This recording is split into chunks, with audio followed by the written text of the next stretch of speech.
माऊली लातूरकर आणि त्यांच्या सर्व परिवारांनी भारतीय जनता पक्षाच्या परिवारामध्ये आज आदरणीय शैलेश भैया लाहोटी यांच्या नेतृत्वात विश्वास ठेवून आणि आमच्या सर्वांच्या सहकार्याने आज भारतीय जनता पक्षामध्ये प्रवेश केलेला आहे। सर्वप्रथम मी त्यांचं आणि त्यांच्या सर्व टीमचं भारतीय जनता पक्षामध्ये हार्दिक स्वागत करते।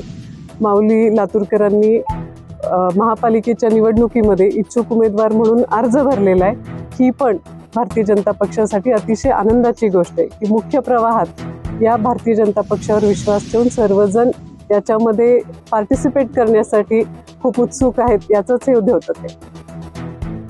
जे माझे सहकारी आहेत, आम्ही पक्ष या नात्याने कधी आम्ही पक्ष आहे असं समजलंच नाही आणि प्रवेशाची गोष्ट आणि प्रवेश असं सर्वजण आता विचारात पडतील की भारतीय जनता पक्षच का।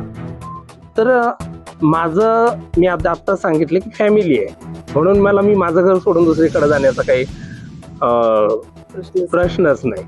आणि मुळात म्हणजे की प्रत्येक ठिकाणी प्रत्येक लोकप्रतिनिधीला आमच्या ज्या समस्या आहेत, आमचे जे हाल आहेत जे सुरुवातीपासून झालेले आहेत, जे समाजामध्ये आमच्याकडे बघण्याचा दृष्टिकोन वेगळा आहे, ती मोडत काढत जे पण माझ्याकडनं योगदान झालं ते मी करतच आलेले आहे। मुळात म्हणजे आपल्या महाराष्ट्रामध्ये खास लातूरमध्ये तृतीयपंथी किंवा आमच्या जे लोकांना हिजडाच्या काही बोलतात हे आम्ही ठेवलेलं नाही। ह्या गोष्टी सगळ्या मोडून काढलेल्या आहेत। आमचे जे पण लेकरं आहेत, माझे जे सहकारी आहेत, त्यांना मी अगोदरच घरी सांगत असते की आपण स्वाभिमानानं जगायचं, टाळी वाजवून मागायचं नाही। जे द्या भाऊ घ्या भाऊ, आपलं फक्त एकमेव आपलं महाराष्ट्रामध्ये लातूर शहर आहे की जिथं टाळी वाजत नाही।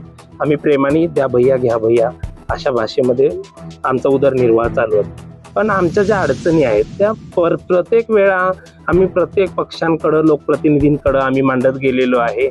आता माझ्या म्हणजे सोशल मीडियावर तुम्ही पाहिलेच असेल, मी बऱ्याच प्रतिनिधींना, आमदार खासदार असतील, मंत्री असतील, सर्वांना भेटले आणि आमच्या अडचणी आम्ही त्यांच्या पुढे मांडल्या। पण आमच्याकडं प्रत्येक वेळा दुर्लक्ष केलं जातं। जे समाजही आमच्याकडे दुर्लक्ष करतच आलेला आहे आणि जे लोकप्रतिनिधी आहेत त्यांनी पण आमच्याकडे दुर्लक्ष केलेलं आहे। त्यामुळं आमची फार मोठी अपेक्षा आहे की आपलं गाऱ्हाणं आपण बाहेर घेऊन जाण्यापेक्षा आपलं गाऱ्हाणं आपल्या घरातच मांडलेलं बरं, ह्या विचाराने आम्ही भारतीय जनता पक्ष हा निवडला। मी माझं राहतं घर इंडियानगर आहे, प्रभाग क्रमांक 10, आणि तिथं मी लहानपणापासून तिथं मोठी झालेली आहे। आणि प्रभागातील जे पण काही माझे मायबाप जनता आहे त्यांची पण फार मोठी इच्छा आहे की आपलं लेकरू आहे तर आपल्या लेकरांनी कुठंतरी पुढाकार घेतला पाहिजे। कारण या गोष्टीची जाणीव असते, आज तुम्ही काही केलं तर त्याची जाणीव समोरचा व्यक्ती म्हणा, माणसं म्हणा ठेवतच असते। ज्यावेळेस माझ्यावरती वेळ वाईट होती त्यावेळेस माझ्या प्रभागातल्या लोकांनी, माझ्या आजूबाजूच्यांनी मला मदत केलेली आहे आणि माझंही कर्तव्य आहे की मी त्यांची सेवा करावं। आणि मला 100% विश्वास आहे भारतीय जनता पार्टी माझ्यावरती भरोसा ठेवेल आणि मला ते पात्र समजतील उमेदवारीच्या आणि मला सेवा करण्याची संधी देतील।